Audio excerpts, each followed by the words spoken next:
That's why I was blackballed when I was in college from being an Omega. I was a lamp for a week on Secret Pro, and they were beating the hell out of me, but I took it all.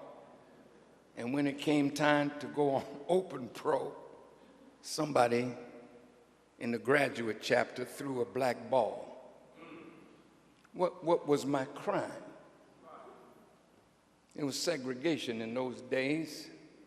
I was in a teacher's college, and black teachers were having sex with these pretty little Southern girls, giving them passing grades so they could come out and teach my little black sisters and brothers what they never learned. So I took it up as a subject.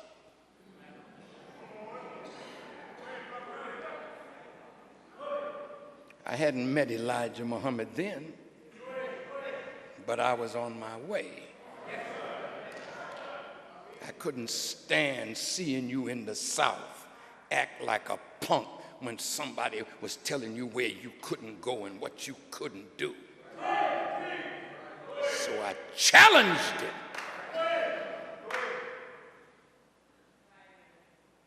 And that's the way I am right now. I hate the evil that this enemy has done to us as a people. And I'm not moved because we have a black president and black people are suffering worse now than before. I'm happy over my brother, but I also know there's very little he can do to change the reality of black suffering in America. That's something that we have to do. Elijah Muhammad told me after Malcolm, he said, I'll never teach another minister like I taught Malcolm until I have thoroughly tried him. He was letting me know, don't expect nothing. I'm going to try you. And one day, after many trials I don't have time to take you through, he said these words to me. We're around the table. He said, brother, I did not make you, brother. I said, oh, yes, you did, dear apostle. He said, brother, I said, I did not make you. And I couldn't understand it because everything I knew is what he taught me. I said, but yes, sir, dear apostle, but you did make me. He said, who's the teacher? Shut me up. And he said, I've given you the same teaching that I've given everybody else. But only Allah could have shown you how to take the teaching and put it in the way that you put it. No, brother, I didn't make you. Allah made you for me. Now listen, I am his helper.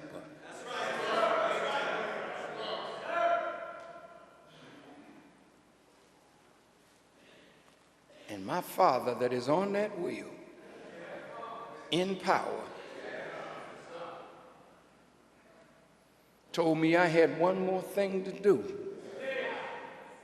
and I could come again to the wheel, and he would allow me to see him face to face. I look forward to that meeting.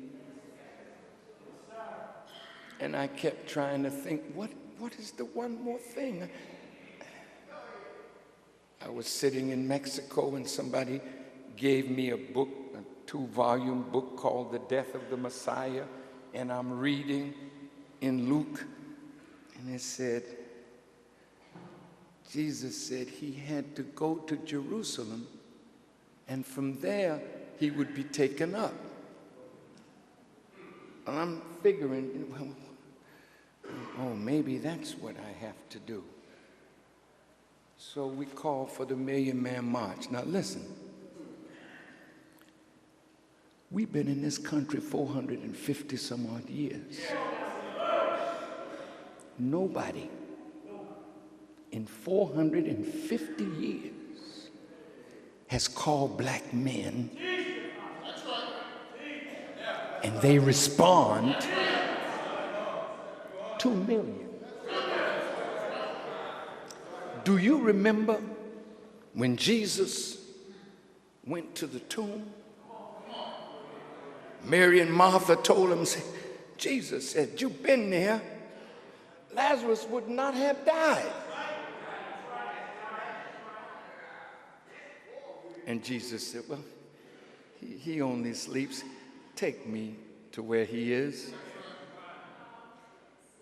And when Jesus got to the cave, the scripture changes a little. It said Jesus, it says he had been there 4 days and started to stink.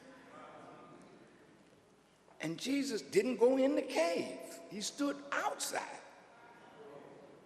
and said in a loud voice, Lazarus, come forth. And Lazarus heard his voice and came out of that tomb or that cave. He had a napkin around his eyes. Say his hands were bound, his feet were bound. And Jesus said to Satan, loose him. Let him go. Same thing that Moses told Pharaoh. Loose them. Let them go.